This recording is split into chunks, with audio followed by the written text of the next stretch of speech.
for President of the United States. 107 days, traveling the country, fighting for our future.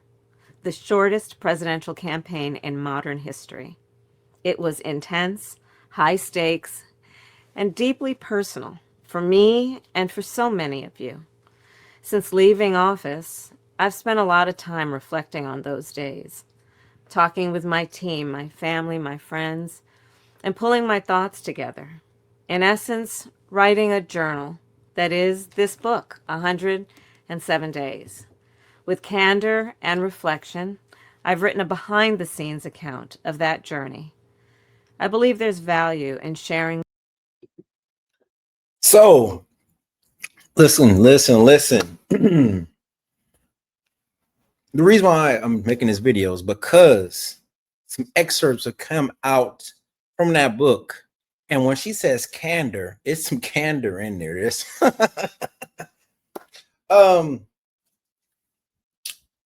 some people say that she's making this book to put a divide between her and Biden so she can run again. That's one theory that's out. And she's trying to scapegoat the party because in the book, we're gonna get to it, she blames Biden's cast of people he hired to pretty much, they weren't helping her or defending her. And she even went in on the vice president, her running mates, right? She had several selections and she went in on every selection. I'm laughing because one of the persons, she said he was too rainbow to be to run. Anyway, I'm gonna start running my mouth. We're gonna get right to it. Her first choice for running mate, but she worried about Joe Biden, Minnesota governor, and her former running mate, Tim Walz, Pennsylvania Governor Josh Shapiro, Michigan Governor Gretchen Whitmer, Illinois Governor J.B. Pritzker, former Transportation Secretary Pete Buttigieg, California Governor Gavin Newsom, and Arizona Senator Mark Kelly, to name a few. According to people who have read the book, Mayor Pete was her first choice for running mate, but she worried about his liability on the ticket, an idea that Buttigieg took particular exception to. Listen to his response. I was surprised when I read that. I just believe in giving Americans more credit than that. My experience in politics has been that the way that you earn trust with voters is He was too rainbow. That's what it was. based mostly on what they think you're going to do for their lives, not on categories. And I wouldn't have run for president if I didn't believe that. She also called out Pennsylvania Governor Josh Shapiro, characterizing him as too eager for the VP job. Governor Shapiro joined Stephen A. Smith and made some interesting comments about Kamala. Take a look. Characterizing him as too eager for the VP job. Governor Shapiro joined Stephen A. Smith and made some interesting comments about Kamala. Take a look. How should we feel when we hear something that we suspected but wasn't acknowledged by politicians who were looking for our support? And then we find out later we were right and they should have spoken up and they should have shown more courage. What do you say to that? I mean, look, I haven't read the former vice president's book, and she's going to have to answer to how she was in the room and yet never said anything publicly.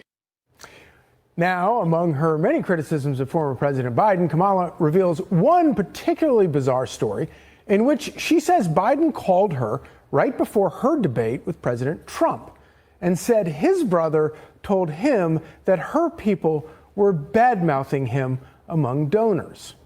She also said she, quote, had no idea that she had pulled the pin on a hand grenade when she gave this disastrous answer on The View, all but sinking her own campaign. You'll remember this. If anything, would you have done something differently than President Biden during the past 4 years? There is not a thing that comes to mind in terms of, and I've been a part of most of the decisions that have had impact. Here now with reaction, Fox News contributors Byron York and Leslie Marshall and U.S. Senate candidate. So, she was trashing Biden. She was trashing Biden. Let's be real, right? She was thrown into this race. She was not prepared. They gave her a lot of money. And the type of things she did, you know, like she went on a Call Your Daddy podcast. It's not a political podcast. That now it's a big podcast, but that's not like where she lost that. Those viewers don't watch. Like, I don't watch Call Her Daddy. Like, and she was supposed to get people like me, you know, people in the middle, right? Men to vote for her, and she didn't. People don't like Trump, and I understand, right? But he was on Joe Rogan for 3 hours. Just saying. The guy that we just lost, Charlie Kirk, told him to jump on podcasts, and so he did. He jumped on Aiden's podcast, and he was with Aiden for a few hours. And that's people like him because he can do that type of stuff. But anyway, we're about to get into some of the things she said in the book. Oh boy, this was rough. Instantly realized that she had made a huge mistake. And of course, the rest of the planet instantly realized that as well. You know, it is very hard to see the rationale behind this book. You listed a number of the people she took shots at the top of this show, and that's most of the 2028 Democratic field. Okay, that's fine. She's going after people who might run against her if she chose to run again in 2028. But, you know, Governor Shapiro is exactly right. She is going to have to answer about the Joe Biden question Under the federal program. Governor, welcome back to San Francisco. So this is Newsom. Newsom was one of the people she was going to consider for vice president. Newsom was like, yo, I'm not going to, he didn't say this, but this is what he said, right? He typed her, I'm hiking right now. I hit you back later. But Newsom did not want to be a part of her situation. He didn't want to do it. Because he was one of the people that she was going to have as being a running mate. But we all know and believe he's going to try to run in 2028. That's why he did that. Cisco, pivoting a little bit here. Can you respond to some of the excerpts that have come out of the former vice president's book so far, including an excerpt recently this week that he didn't text her back after the president bowed out of the race, like some other accusations in the book? Well, I don't know about accusations. I don't know if it's even an accusation. Having been engaged very directly with the vice president this last few weeks, as you know, on some high-profile issues that are important. But no, I haven't read it, and so it's hard to even opine about context and to even reflect on anything that's in the book. Did you call her back after the after the president bowed out of the race? Well, I mean, this is such a trivial. Doesn't even go into describing how inconsequential my comments are about to be. You want to waste your time with this? We'll do it. I was up there hiking. There was an unknown number. Check the unknown number. Meanwhile, I was on text change trying to get in touch with the Biden administration because I was completely surprised that the president dropped out. And as you know, I was a surrogate and I was out on the campaign trail. And so I was trying to figure out what just happened. And then when I checked the unknown number, and that was Kamala, said, hey, hiking, we'll call you back. That exact same moment was working with my team to put out a statement to endorse her. I assume that's in the book as well, that hours later, the endorsement came out. So beyond that, pretty well. That's not in the book. It's not going to be in the book. That's not going to be in the book. So he was like I said, he's trying to clean his face because she put mud on his face. In this video, we're also going to talk about the decision for him to step down. This is going to be permeating through the video, and how she felt it was reckless for him to continue to run, even though he wasn't performing that well. Established, including an event in San Francisco we did at the Fairmont for a few weeks later. She says, she writes, that in private, you were very nice to her. And she says that on the phone, you called her a tough, smart customer. Did that happen? Not that I know of, but I was nice to her. And that last soundbite is where we start with our panel. Comfortably smug, 1/4 of the variety program. She says, before the debate in Philly against Trump, my brother called, Joe Biden called her and said, my brother called. He's been talking to a group of real power brokers in Philly. He offered several names and asked if Harris knew them. She did not. Harris writes, then he got to his point. His brother had told him that those guys were not going to support me because I'd been saying bad things about him. He wasn't inclined to believe it, they claimed, but he thought I should know in case my team had been encouraging me to put daylight between the two of us. Does that sound like Joe Biden? It doesn't not sound like Joe Biden, but I'm not sure what context this is in. But I mean, look, the vice president has every right to tell her story, and everyone else is writing books. She should too. I, as a Democrat, wish she would not be sniping at other Democrats and wish she'd be pushing back on Donald Trump's economic policies that are disastrous for Democrats. But again, she's entitled to do what she wants to do. And when you say that that does not sound like Joe Biden, as somebody who spent a ton of time with him, please elaborate. I mean, he could be very pointed, and I don't know that it was the context of that conversation or when the timing was, but Joe Biden can be very pointed when he wants to be. And smug, when you look at something like this, how can it be true? I'm not doubting Kamala Harris's memory here, but how can it be true if all the stories about Joe Biden in the last couple months are that he was in a coma? Yeah, so I think he was absolutely in a coma, but I think a coma patient can occasionally be angry, and that's the only time you'd see signs of life about Joe Biden, it seems like, when it was time for his family to make money or when it was him to try to convince people that he's not actually out of commission. And it's great that we have Biden staffers still trying to cover for the guy that, oh, that doesn't sound like him. Well, I think it certainly does. The guy was never a good candidate and had to get pulled in the last second. Our next topic here, the Attorney General's ears were burning last night. The president posted on Truth Social, in part, Pam, I have reviewed over 30 statements and posts. Kamala Harris putting former president. All right. So now we're about to go into the decision, right? Because this book is really based off the process of her running, right? And so this last part is basically about the decision for him to keep running. And what she's going to say is it was up to Jill and Joe, and people just went with it. Even though she knew it was wrong, she went with it. And see, this is how she's kind of breaking away. She's not talking down on him, but she's like, I was younger, I was more vibrant, I was sharper, you should have let me. But this is where she really like put space between her and Joe. And Biden on blast over his decision to run for another term. The Atlantic publishing an excerpt from her new book, 107 Days, and she writes this. It's Joe and Jill's decision. We all said that like a mantra, as if we'd all been hypnotized.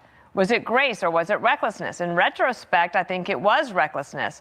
The stakes were simply too high. This wasn't a choice that should have been left to an individual's ego, an individual's ambition. It should have been more than a personal decision. And Yemisi Egbawole is a former chief of staff to the White House press office under President Biden and Podium Strategies founder now. So, Yemisi, okay, I know that in some concerns about his age, my visible success as his vice president was vital. His team didn't get it. She complains also about a couple of things. One, she says that staff turnover was normal. It didn't feel normal when the Washington Post is. So she's saying how she didn't get much support from Biden. Two, her staff turnover, meaning a lot of people were like getting fired and getting hired back and forth. which is not very good considering you're only working for 4 years. And when she was getting attacked, she was saying how she wasn't getting support from Biden. It's pretty much, it's not looking good for the Democrats. Writing about it every 6 weeks that she was having a staff makeover. You were a chief of staff. What do you think of that? Well, yeah, I think the first year there was a lot of consistency on the Biden side. I mean, he's had people that have worked with him since the 70s and 80s. And so it was very noticeable, the people that kind of went in and out on the VP side. But I do think some of the things that she points out about the internal tension between the two teams, as you know, a president and a vice president are oftentimes in competition. And I think it's going to be great to get to see how she was thinking, how her staff was feeling. I know about some of the internal battles that she was going through. And so it's going to be great. There was growing panic inside the Biden White House, and Biden did not drop out of last year's race. That Biden was reckless, that he stayed in because of his ego and ambition. This is ugly stuff. Joining us now, House Ways and Means Chair, Congressman J. Yo.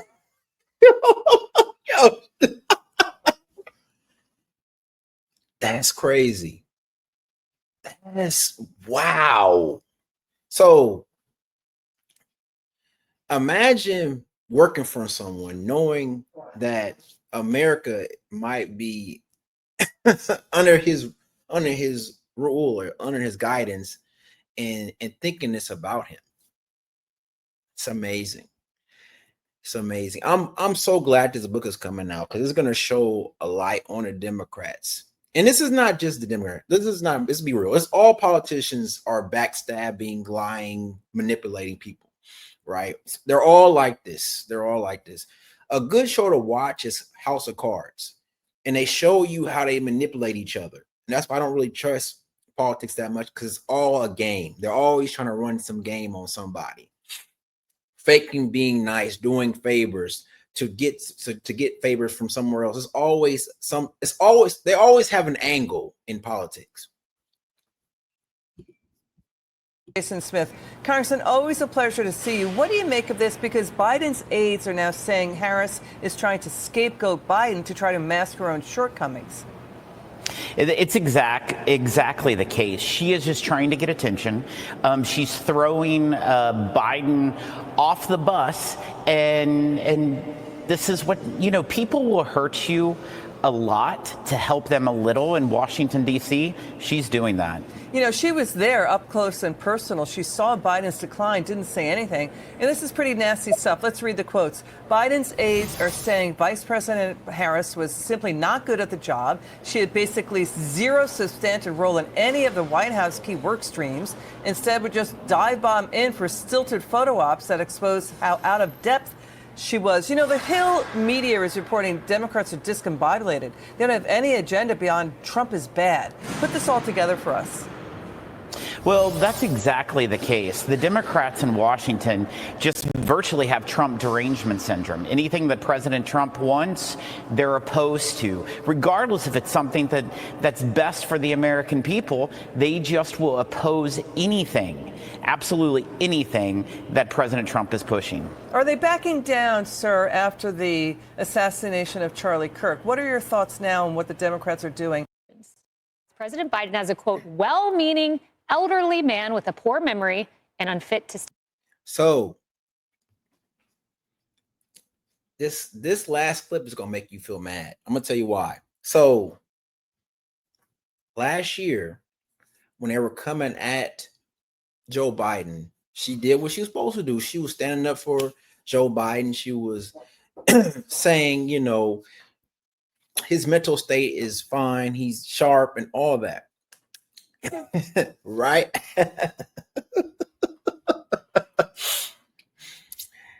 This is nasty, bro. This is nasty. Stand trial, Kamala Harris defended him, as she did on numerous other occasions. What I saw of that report last night, I believe is, as a former prosecutor, the comments that were made by that prosecutor, gratuitous, inaccurate, and inappropriate. So the way that the president's demeanor in that report was characterized could not be more wrong on the facts and clearly politically motivated. He has the intelligence, the commitment, and the judgment and disposition that I think the American people rightly deserve. Can you say that you were honest with the American people about what you saw in those moments with President Biden as you were with him again and again, repeatedly in that time? Of course. Joe Biden is an extremely accomplished, experienced, and capable in every way that anyone would want if they're president. We have a very bold and vibrant president in Joe Biden.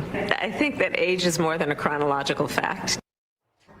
So that's what she told us. She sticks by it a little. In the book, she also says at 81, Joe got tired. That's when his age showed in physical and verbal stumbles. If I believed, I do not believe he was incapacitated. If I did believe that, I would have said so.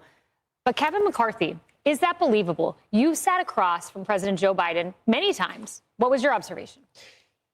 This is blaming somebody else for her failure. She knew, she's been in meetings with me. We were both at the book deal a couple of years ago, and I gave a personal experience of how Biden was out of it and took us on a tour down to the swimming pool. Oh. And I had to bring him back in not knowing. She literally called me a liar that day. And she had seen his actions before. Look, she's doing one or two things. She wants to sell a book. She's blaming everybody else but herself for her own campaign. You know, she spent $1 billion, but you couldn't tell me 3 things she was going to do if she won. And then she's trying to set herself up to potentially run in 28. It wasn't her fault. It was all Biden's fault. I want to be the nominee again. Yeah, it's clearly posturing for 2028. That's a part of this. To use the words ego and reckless, those are strong words. Martha, I want to play a clip from Carl Bernstein. It's from last year. Carl Bernstein, of course, the Watergate reporter.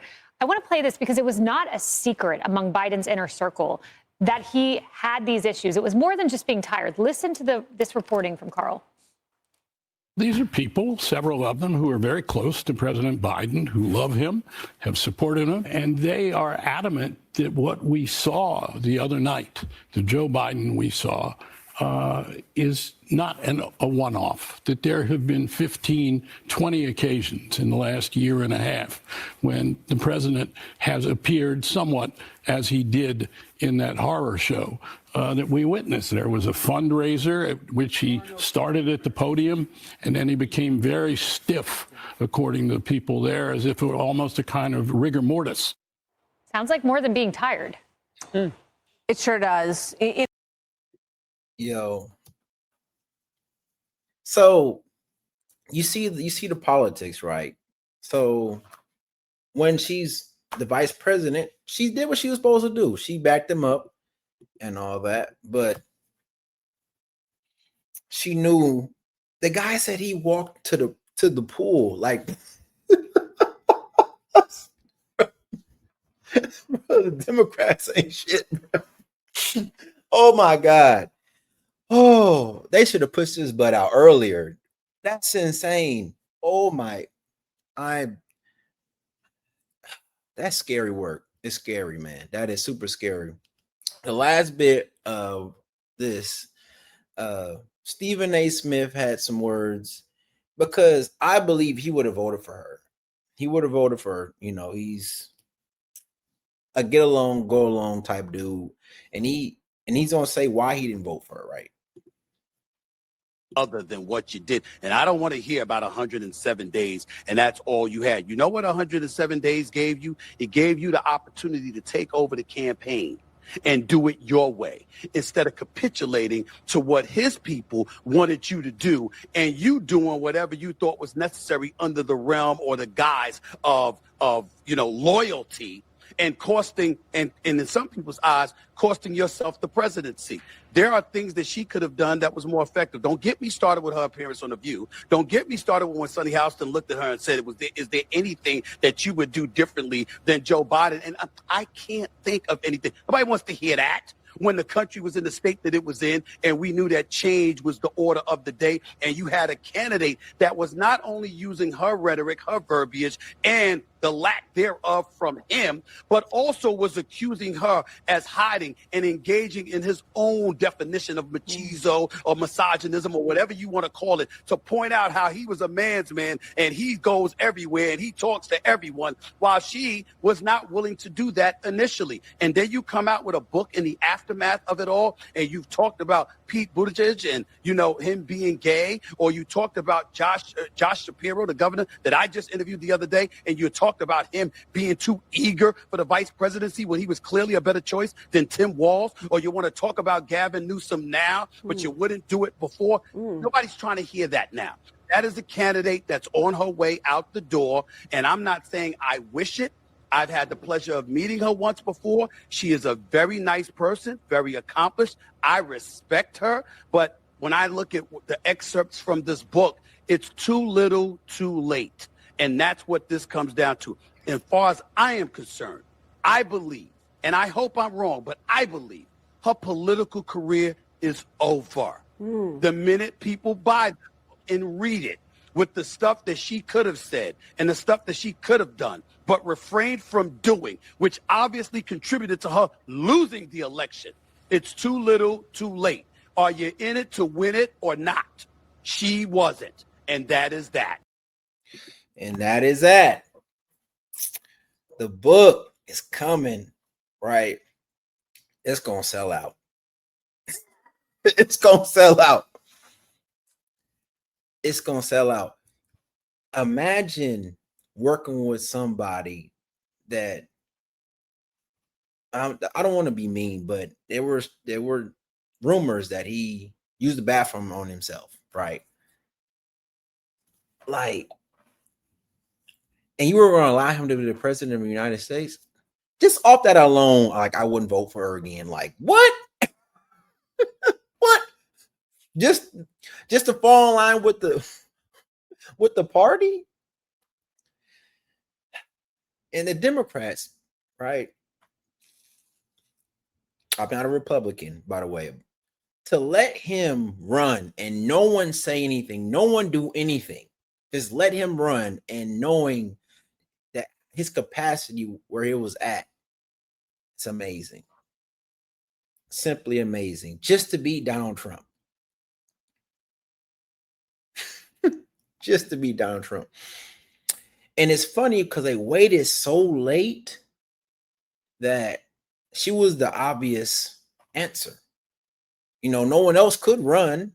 When she ran, there wasn't enough time to have anyone else run against her. My question to y'all is, who's going to buy the book? It's CJ. I'm out.